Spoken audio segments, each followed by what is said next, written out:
50 करोड़ की संपत्ति बनाकर भी क्या फायदा जब 21 महीने जेल में गुजारना पड़े। सत्ता और पावर का दुरुपयोग कर लोगों को सताकर ज्यादा कमाई करने का नतीजा देर से ही पर सौम्या चौरसिया की तरह ही हो जाता है। गांव में काफी समय से इस बात की चर्चा थी कि इस परिवार के पास काफी धन है। इस बात पर यकीन मानते हुए सब्बल से पूरे घर के फर्श को खोद डाला।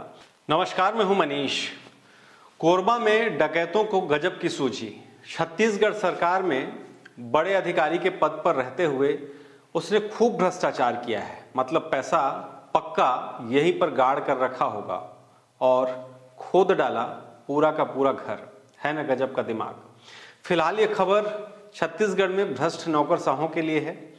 पूर्व मुख्यमंत्री भूपेश बघेल की उप सचिव रही सौम्या चौरसिया, जिसने बहुत कम समय में गजब का नाम कमाया, जो आज किसी पहचान की मोहताज नहीं है छत्तीसगढ़ में और उसके बाहर भी।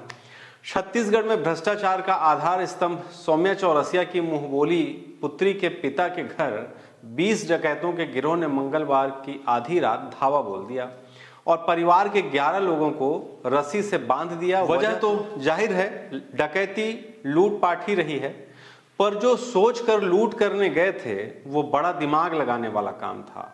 20 डकैतों ने सौम्या चौरसिया के भ्रष्टाचार वाले काले धन को घर में गाड़ कर रखने की आशंका पर यहां धावा बोला था। इस बात पर यकीन मानते हुए सब्बल से पूरे घर के फर्श को खोद डाला। कोरबा के तराईडांड गांव में रहने वाले किसान शत्रुघ्न दास महंत की कोरबा में रहने वाले सौम्या चौरसिया के परिवार से निकटता थी। उनकी बेटी बबीता सौम्या चौरसिया के यहाँ घर पर पली बढ़ी।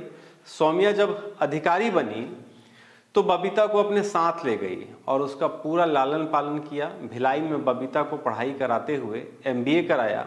करीब 3 साल पहले उसका विवाह हुआ और वर्तमान में वह अपने पति और बच्चों के साथ कुसमुंडा के एक गांव में रहती है। उसके पिता शत्रुघ्न के घर मंगलवार की रात को 1:30 से 2 बजे के बीच घर की बाउंड्री वाल लांघकर 20 हथियारबंद नकाबपोश घुस गए। डकैत देसी कट्टा, तलवार, चाकू, सब्बल और लाठी से लैस थे। घर में घुसते ही सबसे पहले परिवार के 11 सदस्यों को 2-2 नकाबपोश ने अपने कब्जे में ले लिया और अपने साथ लाए रस्सी से हाथ पैर बांधकर मुंह पर टेप चिपका दिया। डकैतों ने पूछा कि सौम्या चौरसिया का दिया हुआ धन कहाँ गाड़ कर रखे हो। यही नहीं, डकैत पूरी तैयारी से आए थे। साथ रखे सब्बल से रसोई समेत और भी जो कमरे हैं वहां के फर्श को खोद डाला।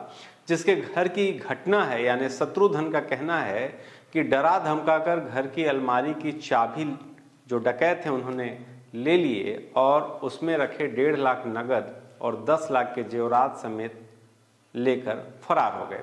भागने से पहले डकैत घर के सदस्यों का 5 मोबाइल अपने साथ ले गए। बताया जा रहा है कि गांव में काफी समय से इस बात की चर्चा थी कि इस परिवार के पास काफी धन है।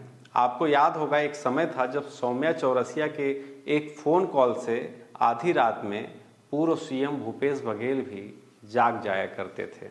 और आज का दिन है जब सौम्या चौरसिया पिछले 21-22 महीनों से खुद चैन से नहीं सो पा रही है और जो करीबी हैं, रिश्तेदार हैं, वह भी चैन से नहीं रह पा रहे हैं। अब मुंहबोली बेटी भी टारगेट में आ गई और इसका कारण यदि कुछ है तो सौम्या का भ्रष्टाचार से कमाया हुआ धन और उसका लालच, और कुछ नहीं।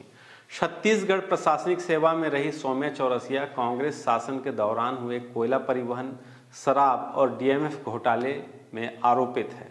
करोड़ों के इन घोटालों की जांच ED, ACB और EOW कर रही है। वह करीब 21 माह तक जेल में निरुद्ध रही और फिलहाल अंतरिम जमानत पर है। कोयला घोटाले में 50 करोड़ से अधिक की अवैध संपत्ति अर्जित करने का सौम्या पर आरोप है। छत्तीसगढ़ कोयला घोटाला मामले में मुख्य आरोपी के रूप में नामित सौम्या चौरसिया के खिलाफ अब तक कई FIR दर्ज की जा चुकी है। सौम्या चौरसिया पर लगभग अलग अलग थानों में 5 FIR दर्ज हैं, जिनमें अवैध कोयला व्यापार, भ्रष्टाचार और सरकारी संपत्ति का दुरुपयोग जैसे गंभीर आरोप शामिल हैं। बहरहाल इस घटना से यह सीख मिलती है कि यदि ज़्यादा अति होगा कहीं पर भी तो अंत भी निश्चित है। 50 करोड़ की संपत्ति बनाकर भी क्या फ़ायदा जब 21 महीने जेल में गुजारना पड़े और अपने साथ साथ अपने करीबी रिश्तेदारों के घर वाले भी चैन से न रह सकें। इसलिए ज़रूरत से ज़्यादा की कमाई भी डकैतों को एक तरीके से मौका दे देती है। मतलब कानून से यदि आप बच भी गए तो चोर और डकैत आपके पीछे लग जाएंगे। इसलिए सत्ता और पावर का दुरुपयोग कर लोगों को सताकर ज़्यादा कमाई करने का नतीजा देर से ही पर सौम्या चौरसिया की तरह ही हो जाता है। शुक्रिया।